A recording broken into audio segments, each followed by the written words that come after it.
over the weekend, Bitcoin popped off. I think it cracked 69,000. 69,000 as of this morning. This morning, across 69,000, demand surged in recent weeks following the spot ETF Bitcoin approval in the U.S. and the pending halving.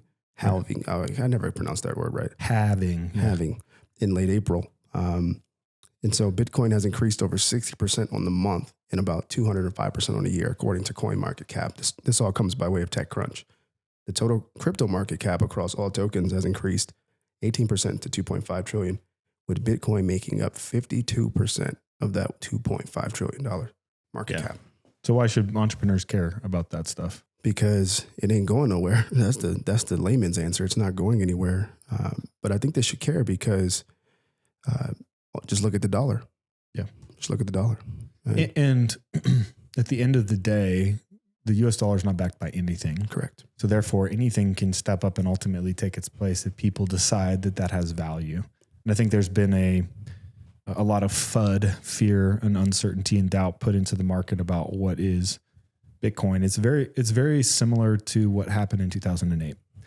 So for any of those people who haven't seen The Big Short, if you actually paid attention, everybody was saying that's not happening. It's not happening, pretending like it's not happening until they were on the right side of the trade. So they were all positioned on the wrong side and then they got onto the right side.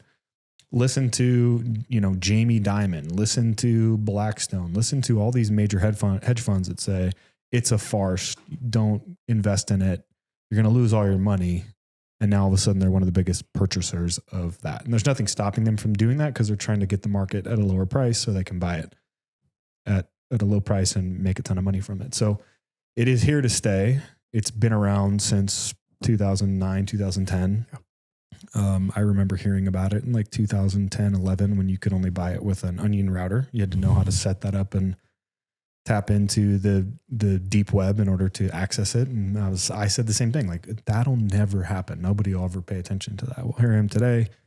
I am a fan. I am a believer. I think we got a lot of work to do on getting the public aware of it. And that'll be like the turning point when we hit, mass market adoption. But it took approximately 10 years to get 10% market saturation with Bitcoin, which means in the next 10 years, we're going to see like 90% adoption. Yeah. Well, the other piece to what you said too, of just getting people up to speed is just understanding certain things. So, when you hear a term like halving, one of the key components of what brings value into Bitcoin is the fact that unlike our dollars of today, the supply can't be modified, can't be altered. Right. And in fact, I don't want to say self-regulating because it's not a being, but when you hear the halving, that's actually reference to the self-regulation component of the supply of Bitcoin. Yeah. And essentially means that there's half as many Bitcoins available. Correct. And it becomes twice as hard to mine the Bitcoin, therefore creating an intrinsic increase in value. Especially, as supply the demand increase. Yeah, it's supply and demand, right? Correct. So I took away a lot of the Bitcoin while simultaneously making it harder to get, which makes it more rare. Right. And then eventually that ends and there's no more to be mined. Correct. And computing power has to keep up as well in order to do that too, which computers get twice as smart or powerful every 2 years. So there is some of that happening as well. But I think a guy that we should probably make our audience aware of, there's actually two guys, which would be Michael Saylor, Anthony Pompliano, and AKA the Pomp. And I think you put a couple of videos in here that I think we should talk about because it is important, guys. If you're not paying attention to it, Bitcoin will infiltrate your business. You will and should start accepting it. If you are an entrepreneur and you're making money and you're not diversifying into at least holding some Bitcoin, you're silly for doing that. You are. And like at the end of the day, the way I look at Bitcoin is that it's sound money from the standpoint of the criteria of the character of what we need in money. And that is not to be taken lightly or disregarded as some fanciful investment opportunity or a scam, as the college kids were saying when we were on campus. Right. All of them said it's a scam. They said Bitcoin's a scam? Bitcoin's a scam. Wow. which shows that they don't understand. Or money. that's what their teachers are telling them. Exactly. And they believe everything there. Right. And so people like Michael Saylor and Pomp will go a long way to helping you guys understand the components that are really relevant to your business and why you can get your hands on something. Do we want to play a little bit of let's those? play a little bit of the Michael Saylor clip, just a couple minutes, just so you can hear, you'll hear from this guy. And he has he is like, I don't want to fanboy him, but he's the Elon of the Bitcoin space, in that he's willing to take the risk and do it publicly and stand on principle. Yeah, and he's got a crap load of Bitcoin now. Yeah, I think 7 billion worth of Bitcoin. The status quo in the world today is we tell people you can't keep capital in an operating company because all of the uses, all the liquid capital is dilutive and it doesn't beat the cost of capital. Bitcoin solves the problem. You can harness capital, you can improve your products, you can grow your revenues, you can beat inflation for the first time. You know, the Magnificent Seven are good investments. The other 493 companies are not, because the other 493 companies cannot beat inflation. Because beating inflation means increasing your cash flow 8% every year forever. Or more like raising your prices 10% a year forever. In the earlier part of his speech, Saylor made a... Yeah, the point he's getting at is it is hard to consistently grow at that rate as you get bigger and bigger and bigger and bigger. And so companies need to think differently about how they manage their assets. So obviously people would buy real estate. It would be a way to do that, right? They would own their office building. They would get some depreciation. They would buy vehicles. They would buy equipment. They would build software. They would do these other things that help them scale, help them offset their tax burden.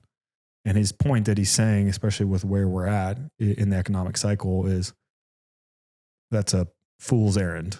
Like, it's impossible for you to keep up at that rate. And so you have to start thinking about different ways to diversify and store your cash. Correct. That are not just in US dollars. Yep. So the second clip we have with Pomp and this gentleman, his last name is Sorkin.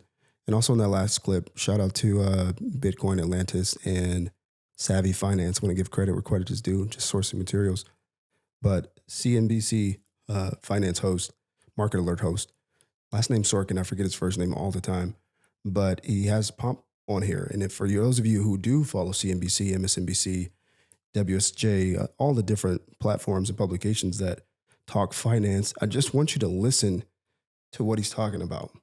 You know, this guy is talking, he's not a dummy by any means. And there's a reason why he's there. You know, he's not there to be exploited. He's there because he has an expert opinion, and Sorkin and his team are willing to give him a space, even though they clearly don't agree with him. If you look over the last 60 days and in the next 60 days, I think there's two big stories. The ETF approvals obviously were a huge deal. BlackRock alone has $11 billion in their ETF. They added $1 billion just in the last day.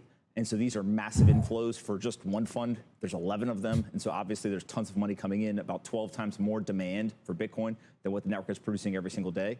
But also, as we near this record high, if we go back and we look at past record high breaks, or if we eclipse the old all-time high, 3 of the 4 times Bitcoin doubled in 18 days or less. And so if you think about that for a second, once you break through an all-time high, it's price discovery. What is this thing worth? The world is going to try to figure that out. And 3 of the last 4 times in 18 days or less, it doubled in price. You add in the fact that we have the halving coming, and we're going to go from 900 Bitcoin a day coming into the supply to 450. Scarcity. And it's very hard to make an argument that Bitcoin is not going much higher and at a faster pace than we all expected. I mean, when you do the math, I feel listen like to I his need responses. to say that past results are not indicative necessarily of the future, because you sound so, I mean, it just sounds that anyone at home would, you know, if they're totally new at this game, they might mortgage their house and put it all in Bitcoin. And there is still risk in the asset, is there not? I definitely don't think that they should do that, right? If you go and you ask most people in the Bitcoin world, they will tell you higher percentages than you would expect in terms of what they've put in. But I think 1 to 5% for a traditional portfolio ends up making sense. But you just made a case for going from 70 to 140 in 18 days. I mean, that sounds like things that you hear on TV where you just want to really stay away from. Bitcoin's up 20% in the last week. It's up 60% in the last month. And it's up 200% in the last year. I'm not saying it's going to 140,000. What I'm saying is 3 of the last 4 times, it doubled in 18 days. And with a halving upon us, it's just hard to not say this is likely to go much, much higher. And so what I think also we start to pay attention to here is, look, there. I think he's also just doing some CYA. Oh, 100%. Cover your ass. I mean, he so has to dance around. I was a commodities broker, right? And so you have to always be fair and balanced, right? And so I would guess that they are held up to some SEC standards than the fact that they have to be neutral, right? And they have to say like, well, just because did it, you could also lose that much, right? Because the commodity markets were that way. I watched guys go from 0 to $1 million and $1 million back down to negative 25,000, right? So this is very, very true. But the point being, law of diffusion of innovation says that the first 13.5% of every population will do something, buy something because of what they believe about the world. Then there's this tipping point where you go from the early adopters into the early majority. The early majority won't do something until somebody else has done it first. Well, we've already crossed that bridge, right? So we are heading into mass market adoption at the moment. And so if you have no Bitcoin on your balance sheet, you better get up to speed very, very quick. Fast. And we asked the question, how much Bitcoin does Michael Saylor own? He just bought another 3,000 tokens for 155 million, bringing the company's total to 193,000 coins or 6.09 billion. Okay. Yeah. It's a lot. In the key piece and listening to him, because he is, CYA, but he made specific statements that we are fundamentally economic truths per se. Okay, the supply is dwindling, but the demand is increasing. What does that mean? Yeah. So it's like, don't just hear, the host response and don't think about like the aspect of, I don't want to lose my money. Don't miss what he said. It's all playing out right in front of us. The performance is doing what it is. The supply is becoming more scarce, and the people who have big money, more cap, $11 billion, they're saying, I want that. You have an advantage right now, not being a part of those big groups of capital. You're late to the party when like my mom, my dad start adopting Bitcoin, right? My parents just got a Netflix account, right? So law of diffusion of innovation. They missed the good days. They're Netflix. laggers to Netflix, right? So there's still time. We're just hitting mass market saturation right now. And I think we've beat a dead horse.